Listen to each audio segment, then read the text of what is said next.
mukhang makukulong si Gina Acosta, makukulong si Mr. La Chica dito po sa maling paggamit ng confidential funds. Pero alam po ninyo, mga ordinaryong kawani lang po ito.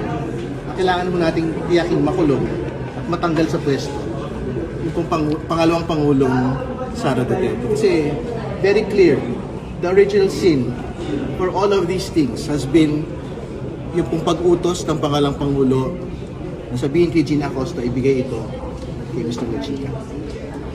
May mga dalawang importanteng mga detalye din po ngayong araw na ito. Ang sabi ni La Chica kay Ms. Acosta, yun na yun. Sabihin, dapat wala nang tanong-tanong.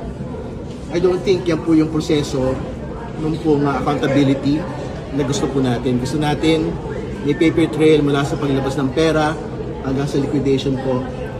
Dito po mga detalye po dito. Kaya nga, malinaw po yung sinasabi natin nung nakaraan eh. Nung pong nagkapirmahan po, nung pong mga acknowledgement receipts, nalusaw na po yung confidential funds ng buo.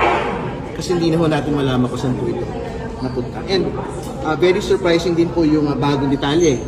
Ang sabi, pagka daw nag-submit ng liquidation report, binabawi daw po yung pong acknowledgement receipt na binibigay po ni Mr. La Chica.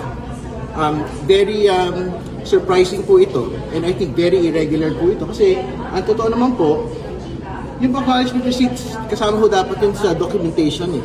For liquidation hanggang pinakadulo. Ibig sabihin, kung meron acknowledgement receipt from Mr. La Chica, tapos meron acknowledgement receipt mula doon po sa mga recipients ng confidential funds, dapat nagkakaroon po ng pagbabangga yung pong mga acknowledgement receipts po na ito. Hindi ho obra na parang bigla na lang kung pagkabigay ng liquidation report, may paghugot nito po acknowledgement receipt. So, I think very important po na lumabas din po ito sa paglilitis ngayong araw na ito. Again, to recap, I'm sure makukulong si Ms. Acosta, pwedeng makulong si La Chica, pero hindi mo dapat matapos yun kasi nga, katulad ng sabi ko, ordinaryong kawani lang po itong mga ito. Nakita naman ho natin sa kanya pong dinina.